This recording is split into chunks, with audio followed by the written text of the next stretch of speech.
Baiklah permisa, sekarang sudah terlihat di belakang saya Bapak Sekolah SMP Negeri 1 Pulau Punjung dan tim penilai lomba sekolah sehat yang akan menilai SMP Negeri 1 Pulau Punjung. Dan ada beberapa dari tim penilai yang sudah melihat dan menilai beberapa lokasi yang ada di SMP kita, yaitu seperti labor, ruang-ruangan kelas, musola, UKS, dan greenhouse. Kami dari tim jurnalistik Spensa ingin bertanya kepada Bapak. Pertanyaannya itu, apa tujuan diadakannya lomba UKS ini? Tujuan lomba UKS, kalau lomba tentu ingin menang ada, jadi mencari yang menang itu satu. Tapi sebenarnya bukan tujuannya itu yang menjadi tujuan jangka panjangnya lah gitu ya. Tujuan itu kan bisa dibagi tujuan jangka pendek, jangka menengah, jangka panjang. Cuman tujuan jangka panjangnya adik-adik ini ataupun pihak sekolah yang menyelenggarakan kesehatan sekolah atau madrasah kan itu supaya budaya hidup bersih dan sehat itu tertanam sejak dini. Sejak dini itu berasal dari TK yang berbasis UKS juga, kemudian SD berbasis UKS, SD atau MI, sampai ke sanawiyah ataupun sekolah yang berbasis MI, selanjutnya sampai ke MA dan SMK atau SMA berbasis MI dan begitu seterusnya. Kalau sudah perguruan tinggi, atur dia diri sendiri lagi untuk bersih dan sehat gitu. Dia kemudian dibawa ke rumah, ke lingkungan keluarga dan orang tua kan, adik-adik dan saudaranya. Kemudian juga kita perhatikan lingkungan kita supaya lebih bersih. Jadi mulai dari UKS itu kan kegiatan politik UKS. Nah, itu yang harus diterapkan dengan segala rincian item penerapannya di sekolah ataupun di rumah. Gitu. Selanjutnya Pak, apa poin-poin penting dalam penilaian UKS? Poin pentingnya kalau di kita menilai masalah, kalau bahasa tingginya ya audit SAPRAS. Audit itu maksudnya pemeriksaan SAPRAS itu dengan teliti dan terperinci, mulai dari atap seng yang di mana kita berteduh di bawah gedung itu, sampai nanti kalau hari hujan ada titian hujannya, sampai ke dalam misalnya loteng, dinding, tiang-tiangnya, lantainya dan sebagainya itu harus diperhatikan.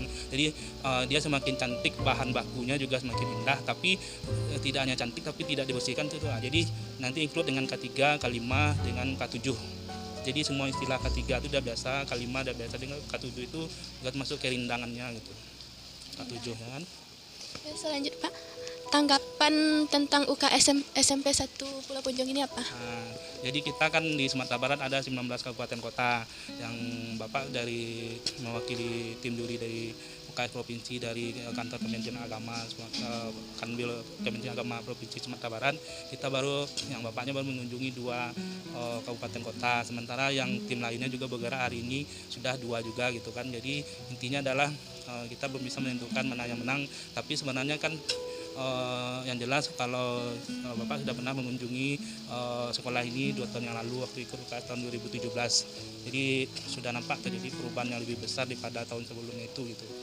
Jadi kalau masalah soal menang nanti kita takut subjektif. Jadi intinya adalah nanti di atas kertas nilai diakumulasi, kemudian terjadi perankingan gitu. Bagaimana ada menerima rapor kan setelah ujian kan, nanti kan guru tahu siswanya itu pintar, tapi ketika di atas kertas nilainya jatuh pasti guru juga tahu sebabnya apa. Seperti itu juga lah UKS ini gitu, setelah di rating gitu. Pertanyaan terakhir Pak, kan SMP 1 Pulau Punjung memiliki kuliner yaitu keripik lidah buaya dan sirup lidah buaya. Apa tanggapan Bapak tentang kuliner SMP 1 Pulau Punjung? Itu kan sebenarnya kan kalau makanan khas dan makanan khas, kemudian kerajinan khas dari yang diolah oleh siswa ataupun para pihak sekolah yang berasal dari lingkungan sekolah itu sendiri kan itu bahan bakunya berasal dari lingkungan dan juga yang diolah oleh siswa atau masyarakat di lingkungan madrasah itu sendiri gitu. Jadi kalau khususnya Pulau Punjung yang SMP 1 ini memang kemarin sudah memiliki tradisi yang sama gitu kan, minumannya juga sama. Jadi kalau kita berharap gitu kalau memang nanti bisa dikomersilkan deh, jadi untuk bisa menjadikan pemasukan bagi pengelolaan UKS gitu, pengelola yang ekskul UKS misalnya kan yang berhubungan dengan ekskul UKS bisa mendapatkan sumber dana dari hasil ciri khas produk yang mereka hasilkan gitu.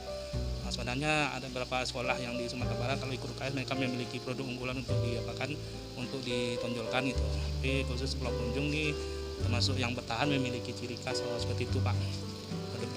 Klasifikasi atau prestasi sekolah, yang jelas sekolah kita adalah sekolah yang beranjak dari UKS dan Adiwiyata. Kita sudah di Adiwiyata sudah di tingkat provinsi, yang UKS sudah 3 kali sebenarnya berturut-turut mewakili kabupaten Pak. Cuma yang provinsi itu belum, moga-moga kali ini bisa mewakili nantinya di tingkat provinsi untuk berangkat ke pusat. Selanjutnya daftar PTK Bapak Ibu semuanya, sebenarnya ini diperlink ke apa, tapi mungkin nggak usah, nanti Bapak dan Ibu yang tim penilai langsung ke lapangan. Kita semuanya personelnya jumlah 52 orang. Memang banyak sekali, 52 orang. Murid kita sebanyak 710, jadi sangat pas sekali. Demikianlah laporan dari saya Lydia Sartika, mohon pamit dan undur diri.